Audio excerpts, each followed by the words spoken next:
இந்த காதல் பொல்லாதது, ஒரு காவல் இல்லாதது.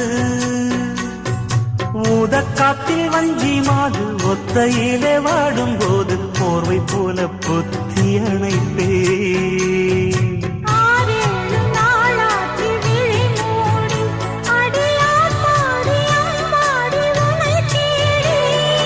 நீதானே மானே என் இளஞ்சோடி, உனை நீங்காது என்றும் என் உயிர் நாடி.